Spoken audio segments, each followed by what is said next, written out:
Over the last 2 years, America's largest health insurance company, UnitedHealth, has taken blow after blow. From major cyber attacks to Department of Justice investigations to the murder of a CEO on the streets of New York, it's hard to find a company that's endured a rougher stretch. And yet, hedge funds have been buying this stock hand over fist, with Warren Buffett leading the charge after purchasing more than 5 million shares in Q2 of 2025. In today's video, I'll break down the last year and a half at UnitedHealth, walking through each major drop in the stock price, the events that triggered it, and why institutional investors increasingly view UNH as a generational buying opportunity. If you enjoy modern business breakdowns like this, consider liking and subscribing. At the start of 2024, UnitedHealth was sitting pretty. The company ranked number 5 on the Fortune 500 by revenue. Its stock traded in the low 520s, and it was coming off a quarter where revenue grew 15% year over year, while full earnings climbed 14%. UnitedHealth wasn't just America's largest health insurer, it sat at the center of a trillion-dollar industry, firmly in control of the market it helped define. Then January ended, and February marked the beginning of UnitedHealth's downward spiral. It started with one of the largest ransomware attacks in corporate history. Optum, United Healthcare's IT division in its most profitable segment, saw one of its subsidiaries, Change Healthcare,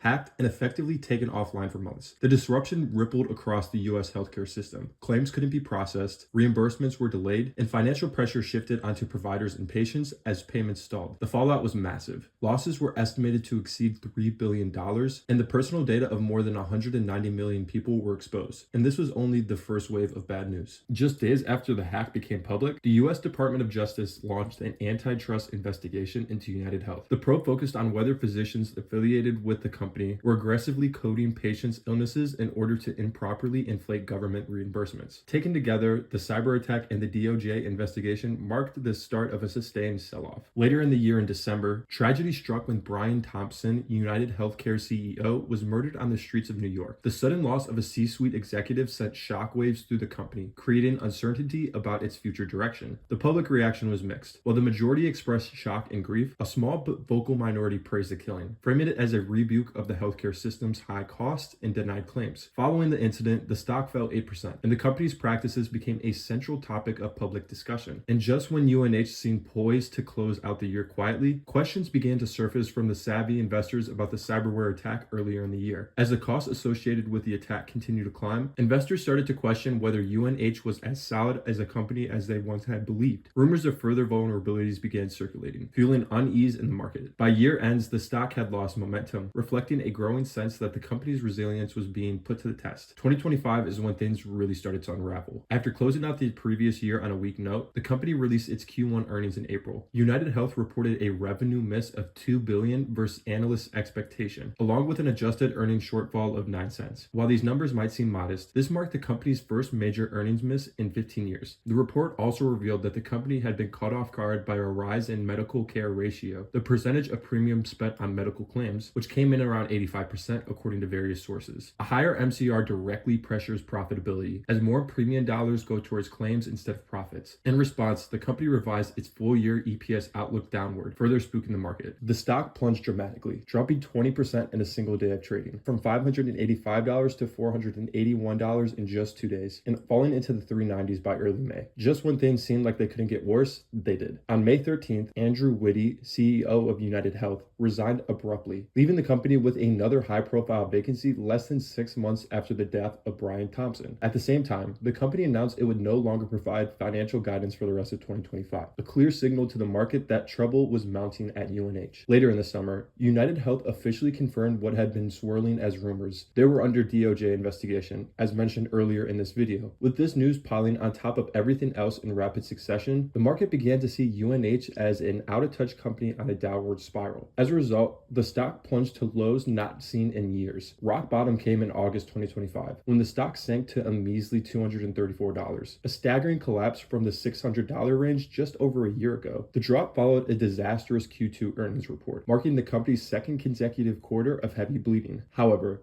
Unbeknownst to most investors at the time, this would prove to be the absolute rock bottom. From that point forward, the stock would only move higher. On August 13th, just days after the stock was at its lowest, it was revealed that Berkshire Hathaway had purchased more than 5 million shares of UNH in Q2. That disclosure immediately caught the attention of both institutional and retail investors. When the most respected investor in history steps into a stock that looks broken beyond repair, people pause and ask what they're missing. Viewed through that lens, Buffett's move began to make sense. One of his most famous principles is to be greedy when others are fearful, and fear had clearly taken over. Severe headlines are temporary, but markets tend to overreact to them. Emotion-driven selling pushed UNH's stock down to levels that fundamentally did not match the business, dragging its PE ratio to roughly 12 to 13, less than half of its historical average. The reality is that UnitedHealth, as the largest health insurer in the United States, occupies a position that is extraordinarily difficult to disrupt. Buffett understood that insurance companies possess unique levers to generate revenue and manage risk in ways that few industries can. From that perspective, the bet wasn't reckless. It was classic Buffett, and one that has looked increasingly rational ever since. After the investment was disclosed, the stock surged 13% in the days that followed, and Berkshire wasn't alone. Dozens of other institutions stepped in, collectively buying billions of dollars worth of shares. The shared view among these buyers was that the spike in medical care ratio was temporary post-pandemic hangover, not a permanent deterioration in the business. And while the DOJ investigations were serious, investors largely believed they would be resolved through settlements or targeted disinvestures, rather than any kind of existential breakup of the company. In the months that followed, the stock rebounded from its lows and stabilized in the mid-300s. While still below its highs of 2024, the narrative around UNH began to shift, from questions about survival to questions about timing. That shift was driven in large part by the return of Stephen Hemsley as CEO. Having led UnitedHealth from 2006 to 2017, Hemsley is a steadying force who knows the business inside and out. His reappointment restored confidence amongst investors that the company wasn't improvising, but returning to a proven playbook. The case for a UnitedHealth comeback is no longer about hope. It's about execution. Management has clearly identified the core issue and is acting on it by deliberately shrinking the Medicare Advantage business, shedding roughly 1 million unprofitable members to push margins back toward their historical 4 to 5% range. At the same time, Hemsley has begun addressing the margin collapse at Optum, signaling a broader operational reset. Behind the scenes, AI is delivering tangible gains, faster claims processing, fewer pharmacy disruptions, and hundreds of thousands of staff hours eliminated from administration overhead. Optum RX remains a bright spot, growing at a double-digit pace and benefiting from the rise of high-cost specialty drugs that actually strengthen UnitedHealth's pricing leverage. Layer all this onto a valuation still trading well below its historical multiple, and the setup starts to look less like a risky rebound and more like a classic mean reversion. For investors willing to separate temporary dysfunction from structural advantage, the recovery at UNH isn't speculative. It's actively underway. The key point here isn't that UnitedHealth is suddenly fixed. It's that the stock is still being priced as if the chaos of 2024 and 2025 is permanent. Markets are assuming elevated medical care ratios, ongoing operational dysfunction, and the unresolved regulatory pressure all at once. Institutional investors are making a different bet, that these issues are cyclical and operational, not structural. If management executes, then today's valuation doesn't make any sense. At its current multiple, UNH is priced for failure, not normalization.